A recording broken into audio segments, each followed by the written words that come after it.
नमस्कार, news for nation देख रहे हैं आप। मैं हूं आपके साथ रश्मि।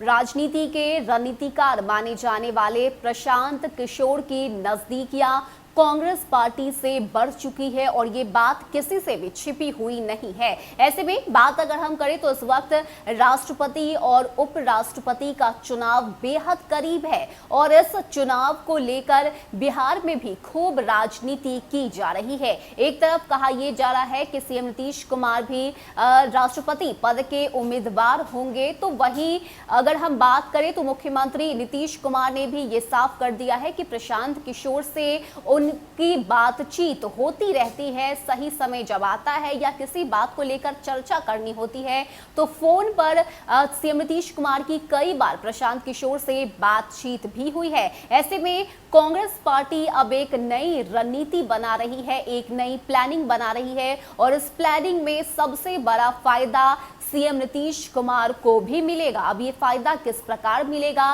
क्या कुछ प्लानिंग है कांग्रेस पार्टी की और प्रशांत किशोर किस तरह से इस प्लानिंग में अपना योगदान दे रहे हैं, सीएम नीतीश कुमार के लिए क्या फायदे की बात है, क्या नुकसान की बात है, इसकी पूरी जानकारी आपको देते हैं। बता दें कि इस वक्त राष्ट्रपति और उपराष्ट्रपति चुनाव का समय अत्यंत करीब है। ऐसे में दिल्ली में सोनिया गांधी, हैदराबाद में के चंद्रशेखर राव और पटना में नीतीश कुमार गतिशील हैं। साथ ही प्रशांत किशोर समन्वय का काम कर रहे हैं, जो कि अर्थहीन नहीं हो सकता। कुछ प्रयोग संयोग का जुटान होने वाला है क्योंकि तीनों की राजनीति परस्पर विरोध की है, मगर सक्रिय होने का समय एक साथ। अभी किसी पक्ष से राष्ट्रपति उपराष्ट्रपति पद के प्रत्याशियों के नाम सामने नहीं आए हैं। ऐसे में 2024 के संसदीय चुनाव की रणनीति बनाने में जुटे प्रशांत किशोर की सोनिया गांधी के साथ लंबी मंत्रणा की कड़ी को नीतीश कुमार से भी जोड़कर देखा जा रहा है। प्रशांत किशोर के नीतीश कुमार से मधुर संबंध है। ऐसे में बिहार के बाहर भी पंजाब में अमरिंदर सिंह, बंगाल में ममता बनर्जी, महाराष्ट्र में उद्धव ठाकरे के लिए काम करते हुए भी प्रशांत किशोर कभी सीएम नीतीश कुमार से दूर नहीं हुए। ऐसे में उनकी अगली चाल पर हर किसी की नजर है, जिसमें से नीतीश कुमार के लिए भी कोई मौका निकलने का इंतजार है। ऐसे में बिहार में नीतीश कुमार को लेकर अटकलें चल रही है।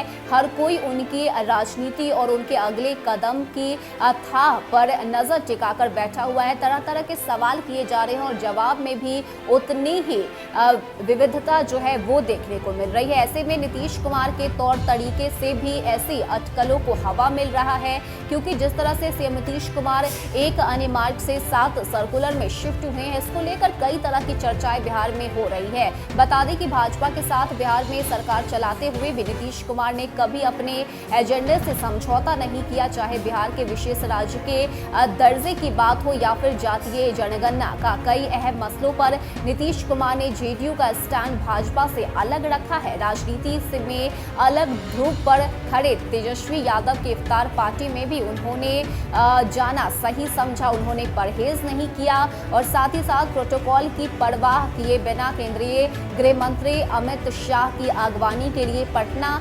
एयरपोर्ट पर भी पहुंचने से सीएम नीतीश कुमार ने तनिक भी संकोच नहीं किया। जाहिर है कि अंतिम समय तक किसी को अंदाजा नहीं था कि नीतीश के मन में आखिर चल क्या रहा है और उनका अगला कदम क्या होगा। ऐसे में उनके बारे में उनकी भी यही धारणा है कि जो संगठन या सरकार में नीतीश के उत्तराधिकारी माने जाते हैं, बहरहाल घटनाक्रम तेजी से आगे बढ़ रहा है। लेकिन इस बीच अगर हम प्रशांत किशोर की बात करें तो सीएम नीतीश कुमार के साथ प्रशांत किशोर के जो रिश्ते हैं वो काफी मधुर हैं, कभी भी इसमें खटास नहीं आई। खुद सीएम नीतीश कुमार ने ये कहा भी है, उन्होंने बाकायदा इसको लेकर मीडिया कर्मियों से बातचीत के दौरान ये बताया कि जब भी कुछ बात करनी होती है तो उनकी प्रशांत किशोर से फोन पर बातचीत होती रहती है और आगे भी अगर जरूरत पड़ी तो ये बातचीत जरूर होगी। ऐसे में अब कई तरह की जो चर्चाएं हैं वो बिहार में हो रही है और एक कंफ्यूजन का जो माहौल है वो पैदा हो चुका है कि आखिर सीएम नीतीश कुमार करने क्या वाले हैं, आखिर उनका अगला कदम क्या होगा। और ये बातें कोई भी स्पष्ट नहीं कर सकता कि आखिर अगला चाल क्या होने वाला है। और यही वजह है कि कई तरह की जो चर्चाएं हैं वो इस वक्त बिहार की राजनीति में घूम रही है। खास करके राष्ट्रपति पद के उम्मीदवार की जो बात हो रही है, खास करके सीएम नीतीश कुमार का नाम जिस तरह से सामने सामने आ रहा है, इसको लेकर भी अब प्रशांत किशोर से नीतीश कुमार की मदद कर रहे हैं, उनके साथ से नीतीश कुमार बातचीत कर रहे हैं। ये तमाम बातें इस वक्त घूम रही है और यही वजह है कि बिहार की राजनीति में इस वक्त सीएम नीतीश कुमार को लेकर कंफ्यूजन का जो माहौल है वो देखा जा रहा है। फिलहाल के इतना ही। ज्यादा अपडेट के लिए आप बने रहिए न्यूज़ फॉर नेशन के साथ। नमस्कार।